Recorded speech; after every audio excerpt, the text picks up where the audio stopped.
The Toronto Regional Real Estate Board's market report for the month of April of 2026 came out, and on the surface, it sounds confusing because sales were up by 7%. However, the average price was down by 4.9%. In this video, I will break down the numbers and explain what it means for you if you are a seller and what it means for you if you are a buyer.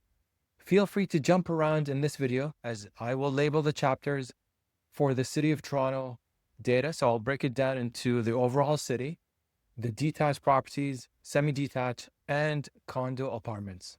All right, so we'll start by looking at the overall, I call the larger Toronto board region. And as you can see here on the map, which I go over every month, is the data that comes out is for 7 regions. So it's not just Toronto. As you can see, it covers Halton, Peel region, up north to Georgina, up in Barrie, and then east and to Durham region. So it covers a wide geographic area, and it's critical when it comes to real estate to break down into local data to understand what's happening in your local pocket. So the overall market, as you can see in the report, sales were up by 7% compared to 2025. Now, we have to keep in mind that 2025 was the lowest sales overall. The whole year was the lowest sales in over 25 years. So anything coming from the lowest point from a historic perspective, it will look positive. So in this case, because it was better compared to 2025, slightly, you can see that 7% increase. Another thing to notice is the number of new properties coming onto the market dropped by 9.3%. So this could be people delaying putting up their homes, properties for sale, or they don't think they're going to get the number they want, but they've held back compared to 2025. And that filters down to the active listings, where it's also down by 6.4% to 25,000 from 26,800 compared to last year. So there's less properties on the market for sale compared to 2025 April. The average price dropped by 4.9% to just over $1 million, so $1,051,000 from last year. And then the listing and property days on market went up by from 25 days to 29 days. And then the overall property, so you could list a property, cancel it, relist it, cancel it, relist it, and the overall time for the property to sell went up from 37 to 43 days. I put this chart together to give you the high level perspective, because on the previous charts, you can see that the sales were up by 7%. So on the surface, it sounds great, which is more activity in the market, more property selling. It's absorbing the supply that's available for sale, which is a good thing for the overall real estate market. However, if we look at the last 10 years, if you take a look at this chart, you will see that last year was, with the exception of 2020, April 2020, which I'm sure you recall, everybody was locked in their houses and homes, where the sales really dropped to just under 3,000. But if you look at the last 10 years, 2025 was the lowest sales activity in the overall market. So this year, the 5946 of April 2026 is an improvement from 2025. However, that was, I should say, a very slow year. And as you can see, there's almost two trends. There's pre-pandemic, so 2016 to 2019, where the sales range between 12,000 and as low as 7,800. So the average would be somewhere around probably 9,500 for those 4 years. 2020 was an off year. Things were crazy 2021, and then we started that gradual decline as interest rates went up in 2022 and 2023, where it peaked, and you can see it trended down all the way to 2025. And this past April, last month, the sales increased slightly, compared to the previous year. So keep that in mind when you read the headlines, which indicate sales were up compared to 2025 by 7%. Now, when it comes to the city of Toronto, so now we're going from the overall market down to the city of Toronto. You can see there are a couple things. Most of the sales, again, in the condo, because that is the largest sector of the city of Toronto, there were 1,054 sales compared to detached 770, 237, and 230 for the semis and townhomes. And the sales numbers were up 6.6% for detached, down by 6% for semis, and then up 14.4% for condos. The increase in the condo sales is good because there's a lot of supply on the market and there's more supply to come with the new project completion. So increased sales is good because that will absorb whatever is available for sale on the marketplace. With respect to the average prices, detached were 1.67, let's call that. Semis are just under 1.3, and then condos at 665. And as you can see right below, detached is down about 2% from last year. Semis are up 1.5, and then condos are still trending down by 6.4%. And that's just an indicator of the level of supply in the market of condos available for sale. Now we'll get into the overall city. So, this is of how many sales happened in the city of Toronto. So we had 2,312 sales. So this covers detached, semi-detached, townhomes, condos, everything that was available in the city of Toronto. There were 9,260 properties for sale. And if you do the ratio, it's 1 out of 4 properties sold in the city of Toronto. So, which means we had 4 months of inventory, and that means 3 out of the 4 properties did not sell when they were listed in the month of April. So those properties will carry on into May, might sell in May, might terminate and relist, or might do a price adjustment, or might be completely taken off the market if the homeowner or the property owner does not get the value they're looking for. The average price of the city, and again, that covers all those properties, was just under the 1.1 million with a median of 838. When we look at the detached in the 416, you can see the months of inventory is 3.2 months, which is good.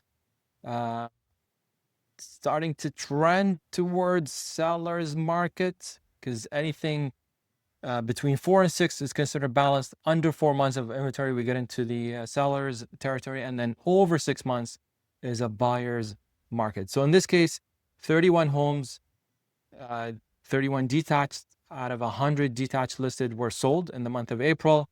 Average price was, let's call it 1.67, and median of 1.311. And you can see there, 6.6% is the increase of sales of detached properties April 2026 compared to April 2025.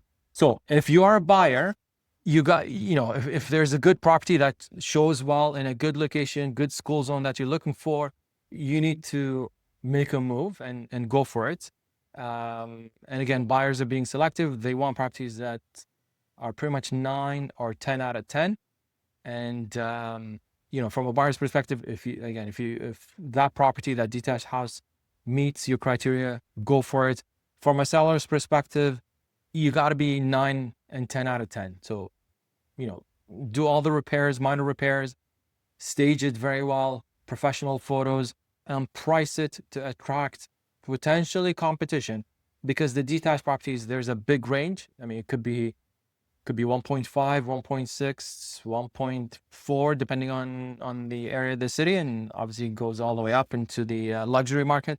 But price it according to the neighborhood where the buyers are looking for to get into that specific pocket. When it comes to semi-detached, this is the sweet spot in the city of Toronto where homeowners transition from condo ownership, move up the ladder into the semi-detached, and potentially down the line into the detached property. So there's limited supply, and the good areas do sell fast and with multiple offers. And this is the case where move-up buyers out of the condo space, be aggressive, because there have been multiple offers with 3, 4. I've seen some properties with double-digit competition. So location matters. It goes back to location, condition, and obviously the budget of the buyer. With respect to the seller, if you're in a good location, such as Riverdale, Leslieville, there was one in Leslieville that we, didn't get involved in it. It had 14 offers. So it was a semi-detached, 3-bedroom, 2 washrooms, and it had parking at the back. And, it showed well. It was well renovated. The homeowners took good care of the house. That one sold with 14 offers on it. So there are 13 other buyers or potential buyers looking in that area of Leslieville who have lost on that specific house and have moved on to look at other potential properties in the pocket. The average price is just under 1.3, so that is, again, I say this with quotation mark, affordable in the city of Toronto, with a median of 1.18. And what's interesting is, although the sales were down 6% compared to last year of April, the competition is there. Depending on location, we're seeing multiple offers in that niche market. Condos, there's lots of them. So out of the 9,260 properties for sale in all the city of Toronto, approximately 5,300, just over half, over 50% were condos. So lots of supply. You have 5 months of inventory. So that shows as balanced. And it depends on the type of condo, whether if it's a small junior 1-bedroom, under 500 square feet, no parking, those are tough to sell. As you get into the larger units with parking, that is selling, not competition, but it is selling. It's end user focused, where someone can move in. They have 2 bedrooms. One could be an office. Obviously, that one's a bedroom. It's got parking. That type of product is desirable. So 20 out of 100 condos sold in the month of April, and sales were up 14%, which is a good sign. There is quite a bit of supply to be absorbed. The average price is $665 with a median of $560. So if you're a buyer looking for the larger units, again, you can be selective. You're not going to be in competition. If you're an investor or a first-time buyer trying to get into the market, those smaller units, you can negotiate aggressively when it comes to price of those listings. If you're a seller, price it aggressively. You got to price where the market is heading, not where the market was, because what you got to do is take a look at what sold in the last 30 days, but also what got terminated, did not sell, and price accordingly, because you want to be ahead of the market and not continue to chase the market down, as we still continue to see downward pressure on condo prices. Overall, the market was more active in the month of April of 2026, which is a good sign. This is one reference point. It's only 1 month. Sales activities has been increasing as expected, as we moved from January to February, March, and April, as this is considered to be the spring market. However, the market is very much segmented and niche down. So it depends on the product, whether it's a detached, a condo, a semi, depends on the location, the price point, and the condition. The opportunities do vary, whether you're a buyer or a seller. I'm personally interested to see how things are going to play out in the month of May and June, taking into consideration the latest employment numbers, which came out for April. Approximately 47,000 full-time jobs were lost and 29,000 part-time jobs created, which is not a good thing. And so far this year, 111,000 full-time jobs were lost, which will have a direct impact on the economy and the real estate market specifically. Obviously, there's the trade negotiations, the geopolitical stuff that's happening around the world. So there's lots of stuff happening that could, change the condition of the market. We'll have to see how things do play out.